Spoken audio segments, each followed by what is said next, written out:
So the reason that we are meeting is because we are all concerned about the CRT woke tendencies that we are seeing within the EFCA.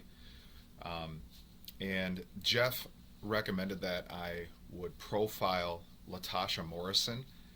Um, Her ministry, Be the Bridge, is becoming quite popular. And so I thought what I'll do is I'll break down what I see with Latasha and how she contributes to the very things that we're seeing. Um, so, first of all, Latasha is a black woman. She is a former children's ministry director with Austin Oaks Church in Texas. That's an EFCA church.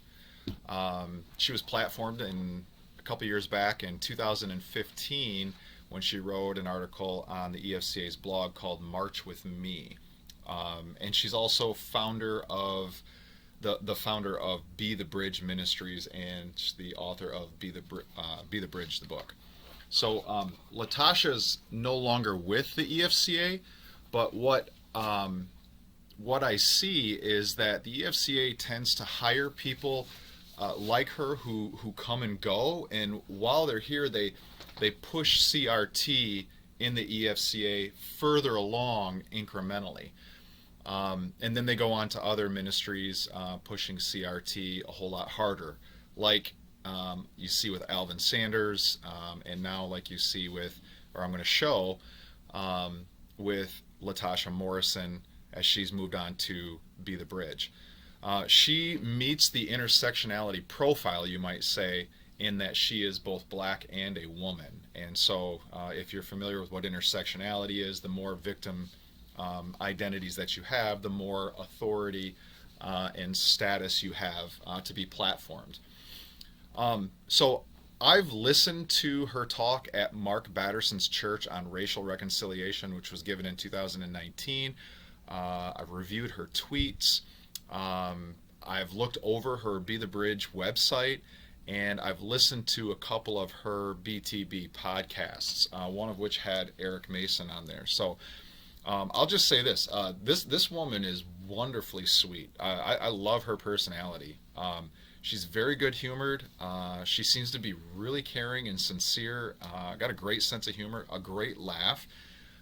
There's a whole lot about her to like. That being said, in everything that I've looked at so far, she does not promote the gospel or the Great Commission. Instead, she's a geyser for critical race theory and woke ideology, and it goes typically under the guise of racial justice / reconciliation. She started this a long time ago before being on Be the Bridge, before she started Be the Bridge. When she was on staff in Texas, they basically looked to her to be the leader and the voice, she says, for racial issues and diversity issues. She had them read a book called Divided by Faith. I've devoured that book. I can't stand that book for various reasons. But just to give an example of that, she had them reading Divided by Faith, and I'm sure plenty of other books like that.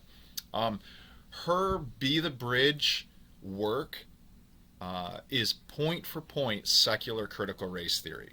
Her language, it's identical to secular critical race theory language, and it's just really dressed up with some Christianese language and terms that are just thrown in here and there and swapped in here and there to sort of give it a Christian feel. But it's straight up critical race theory. And I understand when I say that, I can't just say that. I've got to prove that. And I'm going to prove that. I'm going to show that here in just a moment. Her website, Be the Bridge, is very in your face and shut up and listen white people. Has that kind of feel to it. It's the same feel that I get with a lot of these Christian woke critical race theory advocates who want to feel in control. They condescendingly put you in your place. It really comes off as like it seems like it's a way for them to feel empowered. People who feel powerless or adopt that identity of being powerless and marginalized, it almost justifies and sort of gives this counterfield of, well, now I feel empowered because I can tell people to just sit down and shut up and listen to me. If you read over the website, you get a lot of that on there, and I'm going to show some of that.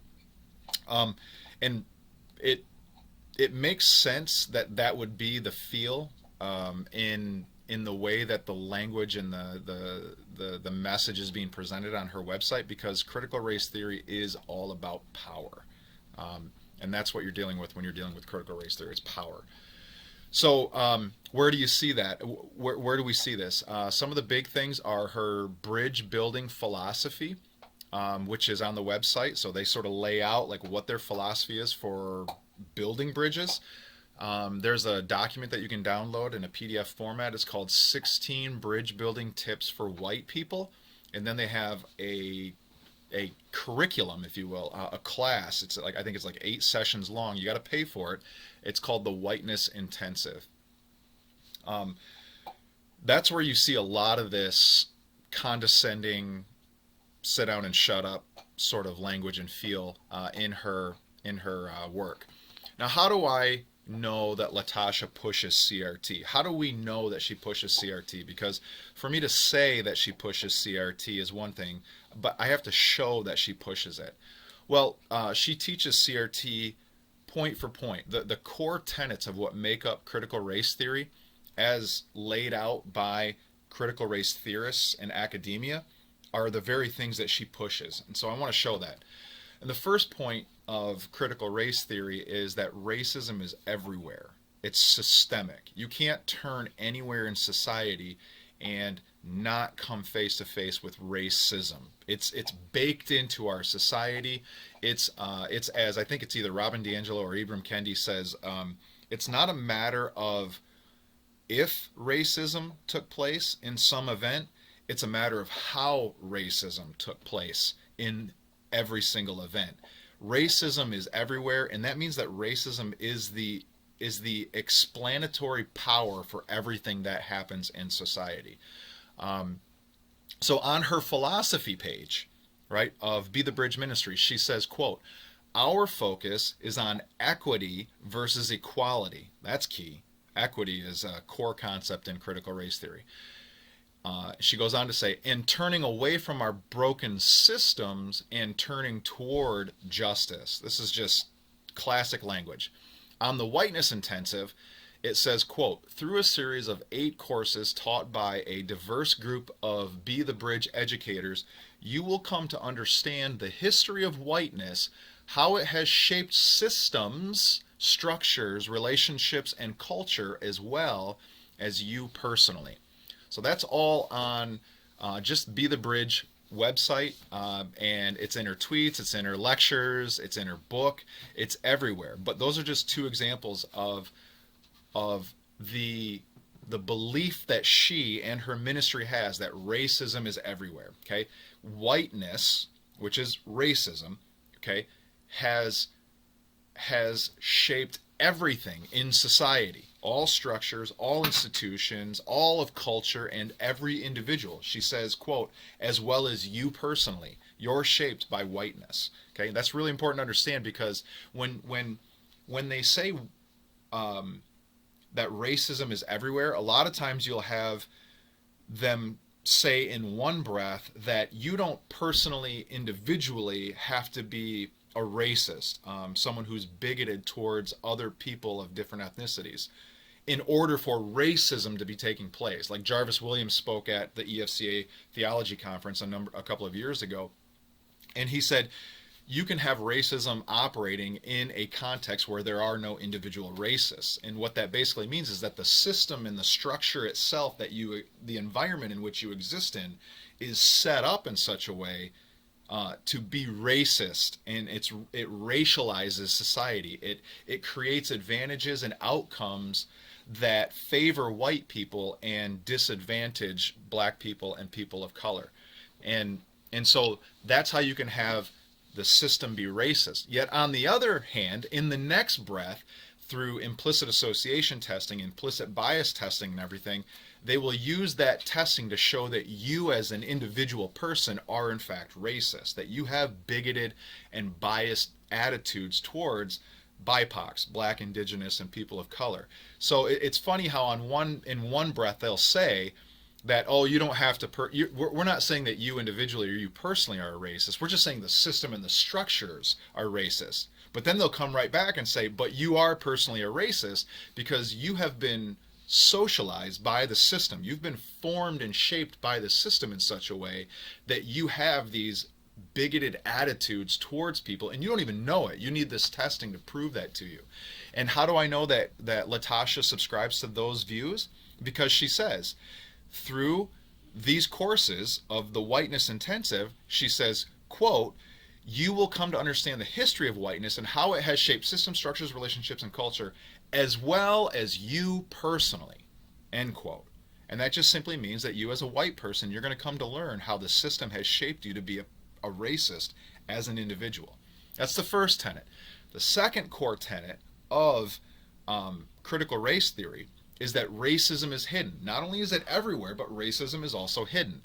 And so going back to the quote above on the whiteness intensive, notice that it says, you will come to understand how whiteness has shaped everything in society, and how it has shaped you as an individual in that society. You don't even know it. You need this course in order to learn how you are a racist and how everything is racist in our society. See how it's hidden? Okay. Now we could go on and quote a whole bunch of scholars, critical race theory scholars in academia, and then show other ways in which this idea is everywhere. But the basic point is that you don't even know how racist everything is as a white person who's part of the majority culture, because you just think that all of your privilege that the system affords you is just normal.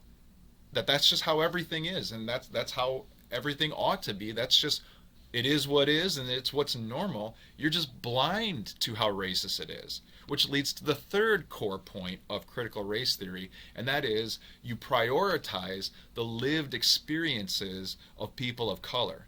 That's where you basically zip it, and you then listen to people who live on the margins of society, who are victimized by the racism of society, who see that racism clearly because they're confronted with it and they're victimized by it every single day, and they can tell you how racist this society is that you're so blind to. Okay? So how do I know that Latasha teaches this third point of critical race theory? Well, she already teaches the other two.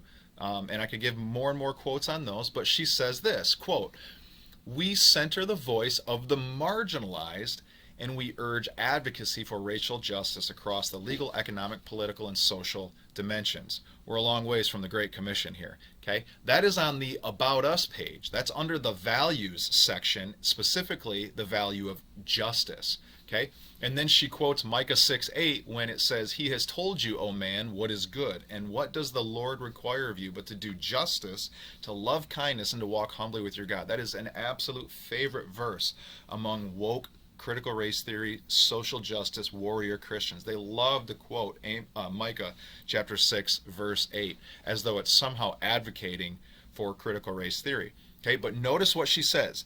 We center the voice of the marginalized. What does that mean? It means that BIPOCs, black, indigenous, people of color, who are victimized by racism in society, okay, who have no influence over the way that society sees itself, they need to be centered. They need to be brought from the margins of society, and they need to be brought to the center. They need to be platformed so that their voices can have more influence in shaping the way that the majority culture now sees itself and sees the society that we live in. In other words, it basically just means this.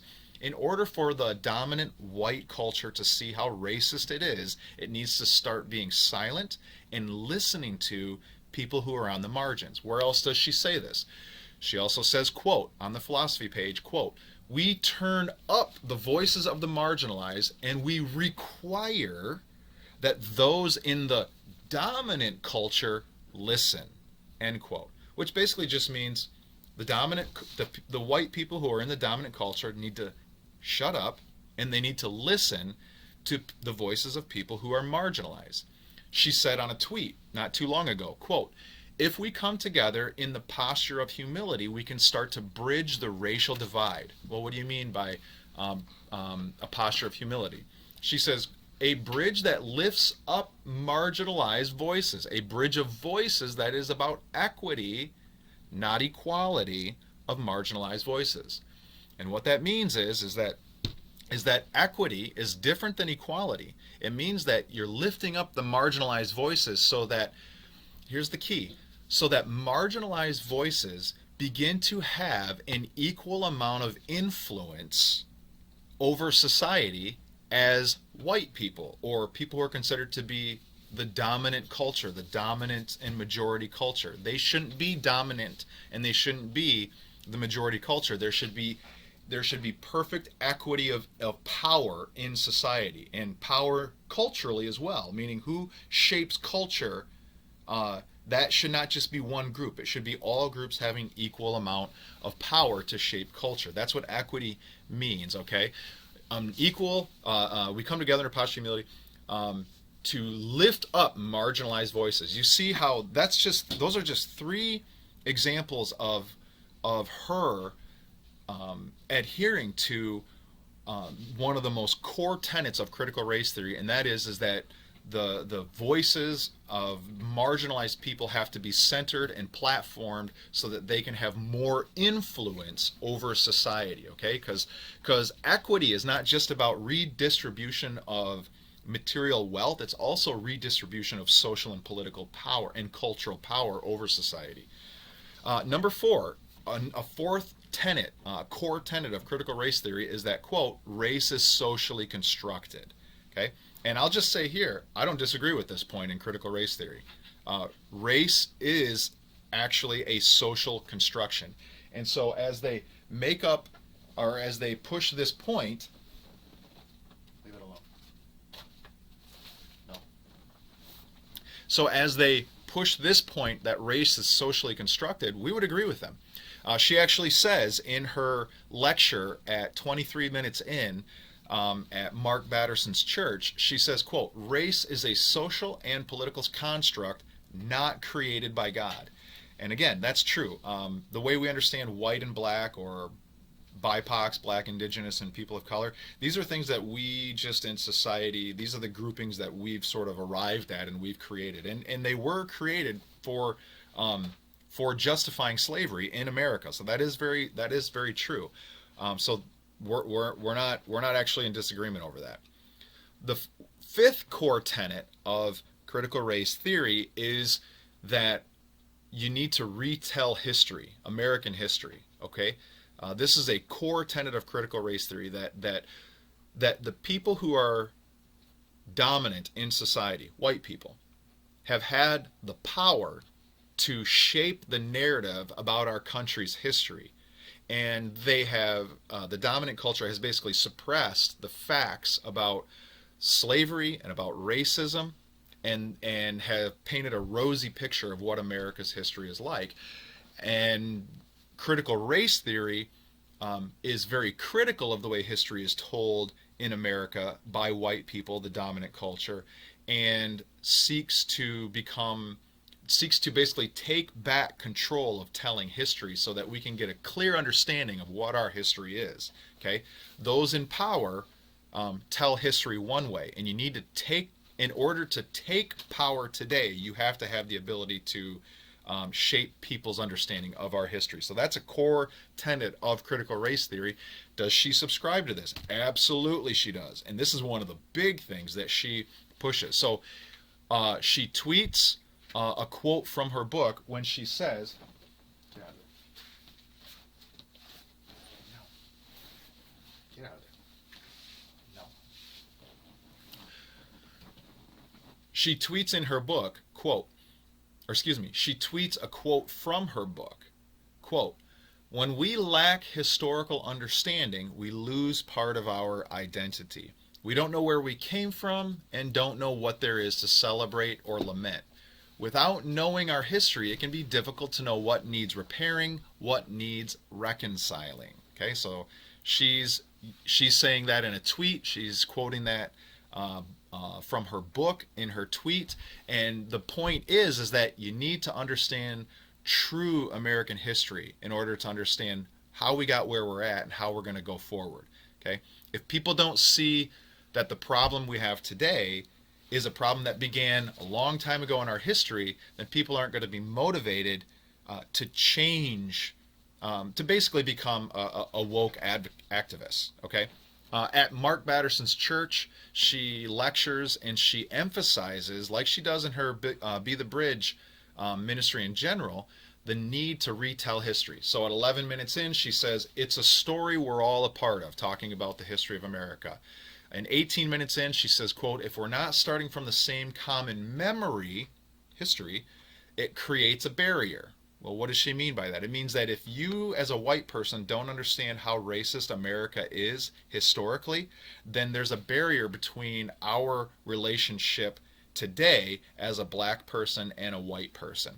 In other words, black Latasha, as far as she's concerned, she can't befriend or be in fellowship with someone who does not see and acknowledge the racism of our nation historically, and how that racism continues up until today and affects our country up to today.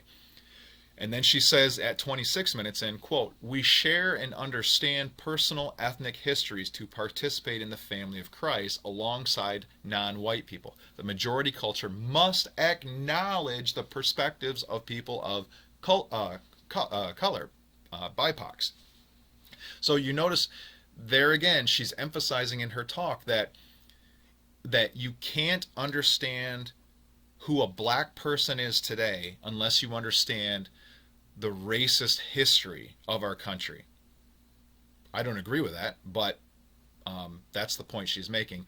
What's going on with this whole retelling of history? Why is this necessary for critical race theory woke advocates? Well, it's necessary for guilt. The ability to make white people feel guilty today depends on making them feel guilty for things that happened yesterday. They had nothing to do with it. They didn't perpetrate racism, slavery, the lynching era, but all of this talk about America's racist history is necessary in order to mobilize, I would say manipulate white people today to buy into racial justice advocacy. And this is also why you see a strong antagonism against individualism and a strong advocacy for collectivism, because you have to, as a white person, see yourself not as an individual, but part of the larger group of white people. The group of white people that exists and are alive today, but also the larger corporate group of white people that exist today and historically. So if you can be lumped in collectively with the group of white people who've been around for centuries, then you can be blamed for what your people as white people have done to them as black people. Because Latasha, as a woke critical race theorist, sees herself as having as suffering in the same way that people under slavery, that black people under slavery and black people under the lynching era suffered. Through whatever slights and whatever disadvantages she perceives she's endured in her lifetime, she sees that as an extension and continuation of history pushing forward, racism pushing forward into contemporary society in America, and she is yet another example of a victim of racism in our society, just as much as somebody who was a slave in the 1800s, 1700s, or someone who was lynched in the late 1800s, early 1900s. So it's important. History is important because you have to be made to feel guilty as a white person for what white people did historically in America, and you can't see yourself as an individual who didn't perpetrate any of those crimes that are spoken of that are brought up in history, but you have to see yourself as belonging to the group that perpetrated those crimes, and then you can be made to feel guilty because you belong to that group. And so that's really, really important to understand, and that's what is brought out in a lot of her writings, and this is all over in CRT. And I'll just say it again, that if you drop any of the Christian um, disguise, if you drop any of the Christian language in her ministry, it stands. The ideas still are all there, and they all stand, because this is not a Christian idea. This is a secular ideology that is been that Christian lipstick and makeup has been put on, and then it's being paraded around as though it's somehow Christian. Okay, and she is full on critical race theory. These are just 5 of the 6 points of critical race theory that she pushes. The other one is interlocking systems of oppression. That's a 6th point. That means basically that you can't, as a critical race theorist, only buy into race as one form of oppression in society. If you're going to be a critical race theorist, then you can't just simply say, hey, I'm against the oppression along racial lines that I see in society. You will also, because all these forms of oppression in society are interlocked with each other, the person who buys into the paradigm of oppressor versus oppressed along racial lines today will tomorrow begin to advocate for other oppressed groups in society. And those other oppressed groups, LGBTQ, women, disabled, non-Christian, etc., all of those other groups you will become an advocate for them as well, because your paradigm is not a biblical lens. Your paradigm is an oppressor lens, and you're an advocate for liberating those who are oppressed. And so anywhere you see oppression, you're going to start buying into it. The nose of the camel is the racial issue. If you buy that perspective, you're going to end up buying the whole perspective of oppressor versus oppressed in society. That's why you will probably. I don't see Latasha supporting LGBTQ right now. I don't see her supporting, like some sort of ecumenical movement where Christianity is just one of multiple religions that are true. But that's the direction it goes. Stay tuned and watch.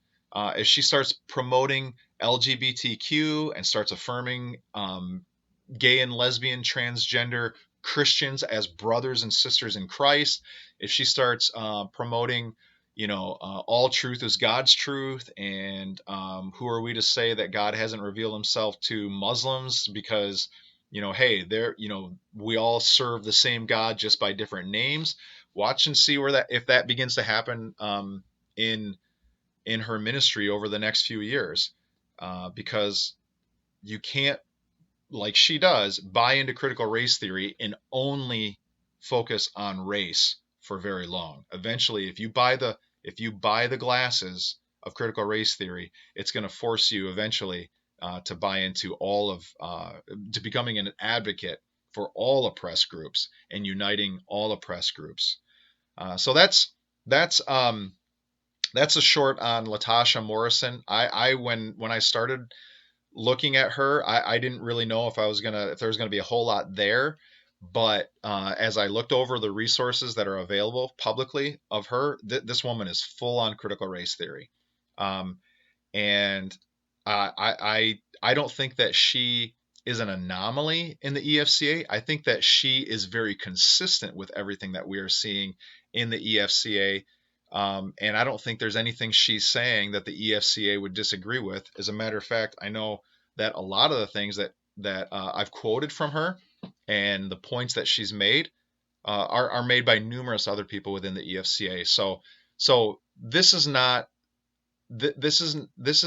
something where Latasha was kind of an outlier, and the EFCA is like, yeah, it's not really us.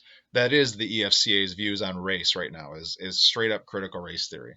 And so I would say that even though she's not in the EFCA anymore, the EFCA platformed her.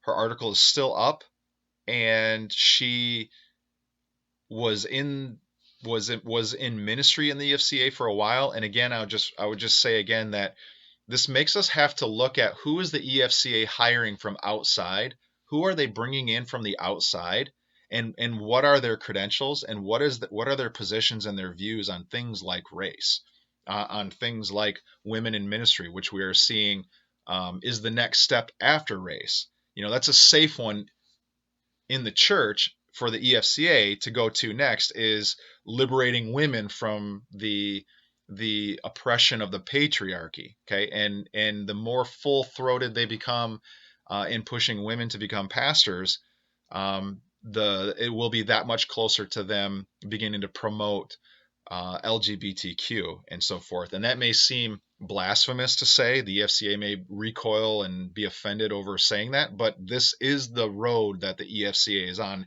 And if they don't turn around from it and discard the oppressor and oppress lens with race that they have, that is where they'll end up in the next, I don't know, 5 to 7 years. Hopefully never. I would love to be wrong on that, but I think that's where they'll end up if they don't change. So that's Latasha Morrison. I'm Justin Smith, and that's what I remember from our Zoom meeting on Latasha last week. Look forward to seeing you guys again. Thanks, guys.